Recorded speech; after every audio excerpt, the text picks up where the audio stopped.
నాకు తెలియదు కానీ మీరందరూ ఆనాడు అధికారులుగా ఉంటారు.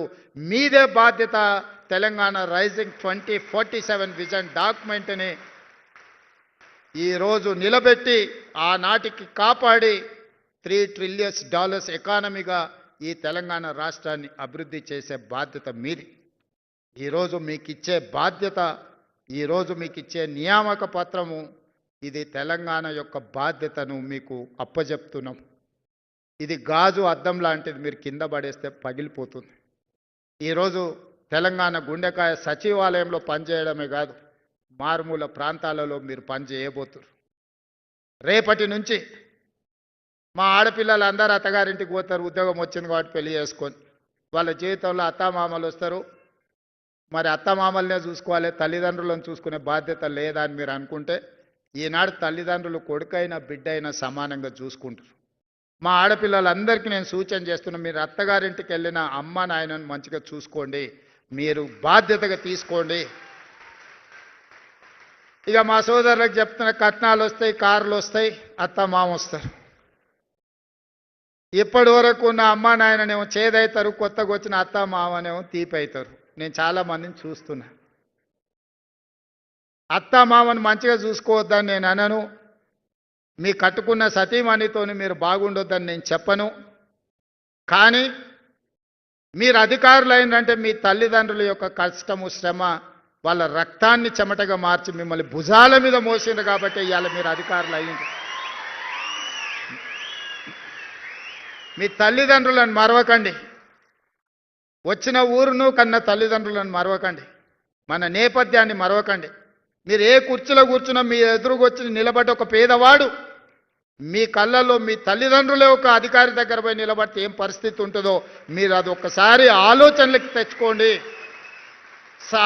నిస్సహాయంగా మన దగ్గరకు వచ్చేవాడికి సహాయం చేయడమే మన బాధ్యత. ఈరోజు మీకు ఇస్తున్న అధికారం నిస్సహాయులకు సహాయంగా అండగా నిలబడే అధికారం ఈరోజు ఈ ప్రభుత్వం ఇస్తుంది.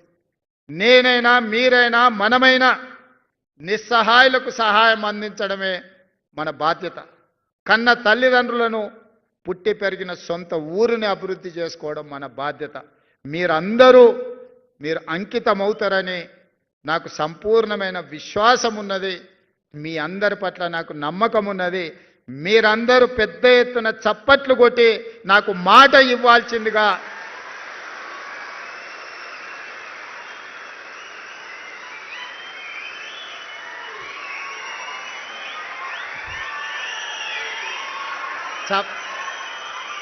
చప్పట్లే కదా కొట్టేసినాం.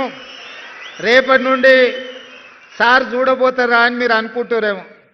తప్పకుండా చూస్తా. ఎవరన్నా తల్లిదండ్రులను చూసుకోకపోతే మీ జీవితంలో 10-15% కోత చేసి మీ తల్లిదండ్రుల ఖాతాలు వేస్తా. చట్టమే తెస్తున్నా, ఆ చట్టాన్ని మీతోనే రాపిస్తా.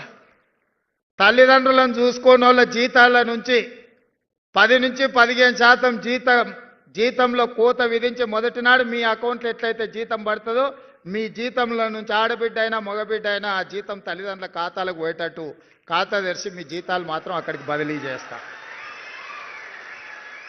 అది చట్టం చేస్తా, ఆ చట్టం మీతోనే రాపిస్తా. సెక్రటేరియట్లకు ఎవరు వస్తున్నారు? రామకృష్ణారావు గారు, మనం ఒక కమిటీ వేయండి కొత్త ఆఫీసర్లతో ఆ చట్టం రాపిచ్చే దాంట్లో.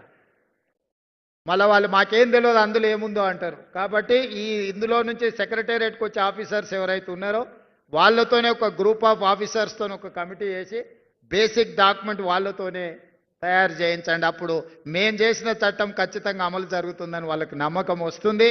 అదేవిధంగా గతంలో ఉన్న పరిస్థితిని ఒక చిన్న ఉదాహరణ ద్వారా మీకు చెప్పదలుచుకుని, ఎందుకంటే రేపటి నుంచి మీరు చూడబోతున్నారు కాబట్టి.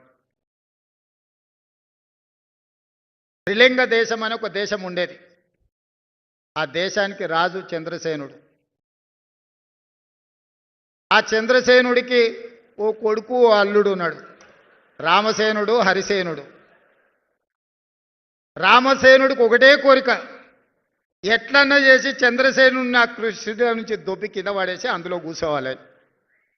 దానికోసం అన్ని రకాల ప్రయత్నాలు చేసిండు. ఇంట్లో అమ్మతో చెప్పించండు, భార్యతో చెప్పించండు, చుట్టాలతో చెప్పించండు, తండ్రికి ఎన్ని చెప్పించినా ఇంక ఇది జరుగుతలేదు.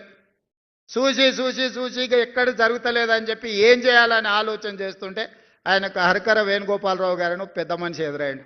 అయ్యగారు ఎట్లా మరి నా కోరిక నెరవేర్తలేదు, ఏం చేయాలంటే, ఇట్లా అయితే కుదరదాయా, నువ్వు జర గట్టిగా తపస్సు చెయ్యి, తపస్సు చేస్తే దేవుడు ప్రత్యక్షమవుతాడు, ఇక నువ్వు దేవుని కోరుకుంటే మాత్రం నీ కోరిక నెరవేరేటట్టు ఉంది అని సూచన చేసిండు. సరే మంచిదని ఎత్తుకుతే ఆదిలాబాద్లో 1000